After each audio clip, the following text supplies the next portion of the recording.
So today we're making a Cascade bouquet. I've done a lot of prep already. I soaked my foam handle, which looks like this. And because it's an extra large loamy holder, it doesn't fit in any other stand. So what I placed it in was just a cylinder full of pebbles, which will support the weight. And then I draped the front of the cylinder and underneath with paper towel, because once I start applying the glue, it's gonna get really, really messy and hard to clean up. The first thing we do, just like any other arrangement, is we green in first. And so we basically create the general shape of the bouquet using just greenery, and then we'll follow the shape of the bouquet, or we'll follow the shape of the greenery with our other flowers that we add in. Anything that I do on this side, I want to make sure that I do on this side so that it's even. That one's too big. And I'm just going to follow around to the top.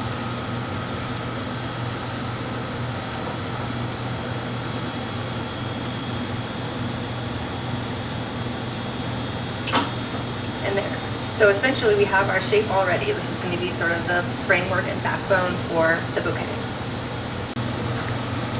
So the last step of the greening in process, I'm going to create a three-dimensional shape here, because right now I just have sort of the framework for the bouquet around the outside, where we're going to place the flowers in between later.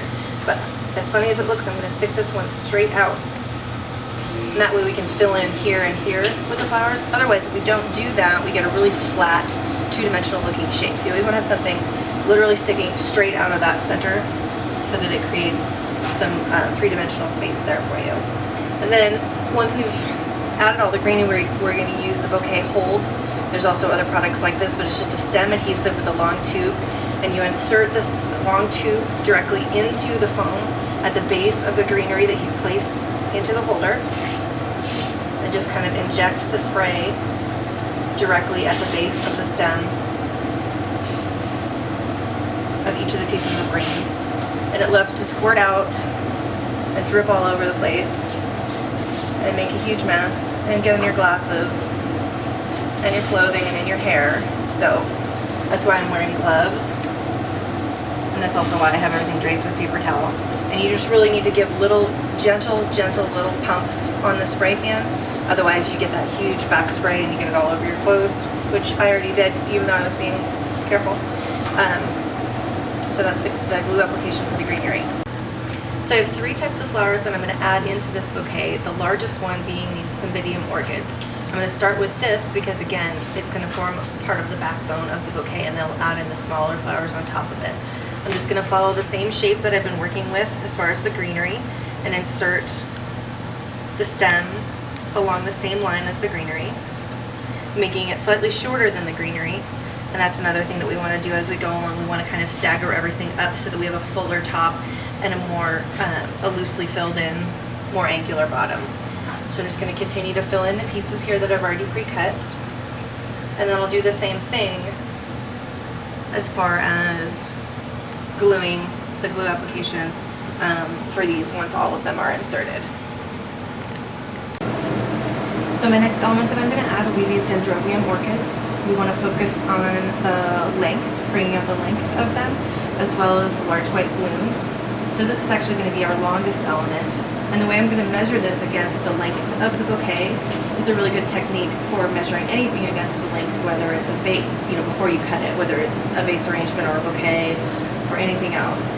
Essentially, I'm going to visualize the center of the foam, and I'm going to try and figure out where exactly I'm going to place the stem in its final position, and then I'm going to try and figure out how long I want it to be and measure it against the existing bouquet, and then I'm going to cut just one time. I say this, but I'll probably have to cut again. And then I basically have the length that I want. I'm going to kind of scoop this in between the cymbidium and the greenery and kind of weave the stem up through. I'm going to make sure that I hold on to the back of the holder so that I'm not holding on to only the flowers, so that nothing pops out of the vase or pops out of the holder. And then I'm just going to make an attempt to insert the stem only one time. That's an important thing with these bouquet holders because there's such a limited amount of foam. You want to make sure that you only use one hole, you only make one hole for each stem, otherwise you're going to puncture too many holes in the foam and it won't hold together. So in order to fill in the rest of the bouquet, I obviously can't use huge long pieces of my dendrobium. What I've done is just prepared several smaller pieces in different sizes and shapes. And I'm just going to take time to fill in around the bouquet, kind of round it out and give it a better shape so that it looks more finished and you don't see so much of the foam. These dendrobium are great for this because they're nice and fluffy and they fill in on just a teeny tiny piece of stem, so you don't lose a lot of your foam while you're doing your filling in. And then once I'm done with this, I'll add the roses and the stephanotis. So while you were away, I cheated and added a few additional things. I filled in with the white dendrobium orchids, but I also remembered that the bride was very specific and wanted wedding or variegated ivy added to the bouquet. So we added some pieces here and here and just brought that in throughout the bouquet to kind of enhance the texture. And I'm going to add my David Austin garden roses that smell delicious and are very expensive and sloppy. And I'm just going to find a place for each one, kind of making them a focal point in some of these spaces that are not completely filled in and not featured enough yet. So you notice I look very carefully in here to try and find a place to put my stem before I just start shoving it in there. I'm going to try and get this guy in as far as possible because his stem is very floppy, so that's too long. Cut him down a little bit and go back into that same hole.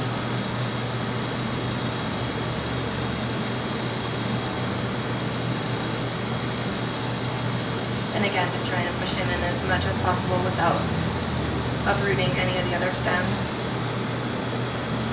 Since I'm almost to the end of the design, it's really hard to find a place in the foam that's going to hold without displacing anybody else.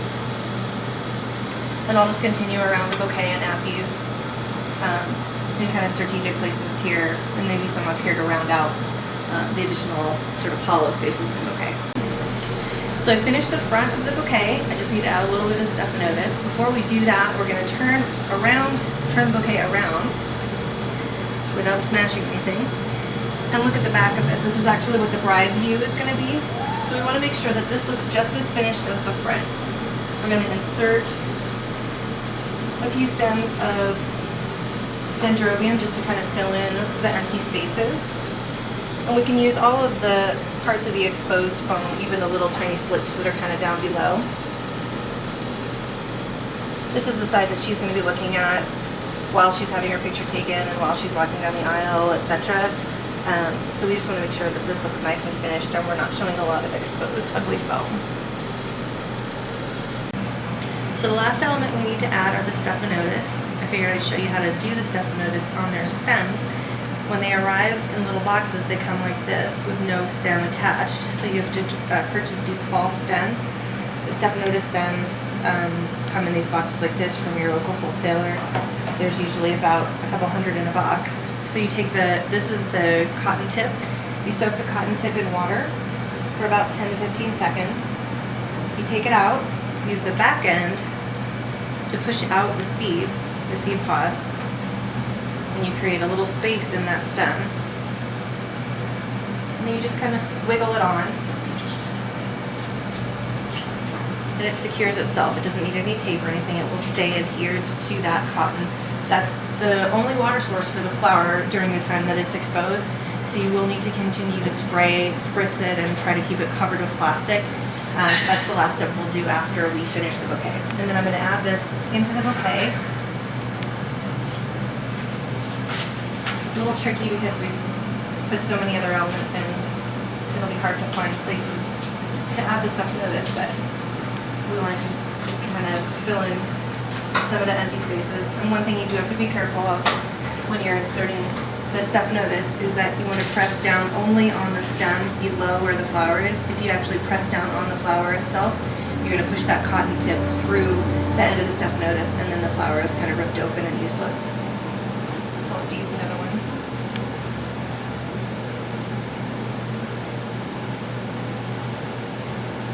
I'm just having trouble getting these into the foam because the foam is so full right now with other elements.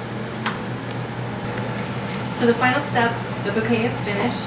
I've added all the stephanotis, I've added all the greens, all the elements are included. I'm going to just take my glue and without inserting it into the foam, I'm just gonna go in between the petals, in between all the greenery, until I get to a place where I can see the foam itself.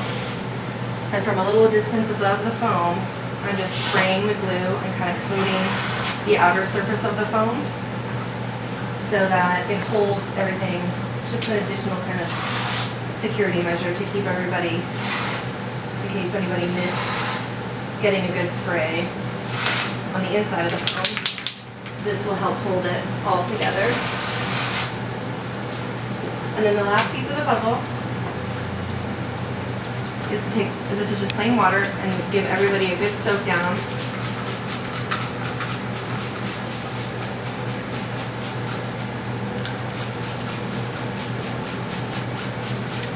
And this is the day before this wedding. You can do this up to 24 hours in advance. And then we're going to take a very special piece of equipment, the white garbage bag, and we're going to kind of shimmy that around the bouquet without breaking anybody or knocking anybody off. And secure that around the top of the bouquet, just so that it's almost like a big, huge corsage or a big, huge boutonniere, so that it has a water source for the stems, but also it has moisture on the outside of it. And then we'll store this in the cooler at 40. Actually, we'll store it at 55 because of all the orchids, and it'll be good for up to 24 hours. And that's it.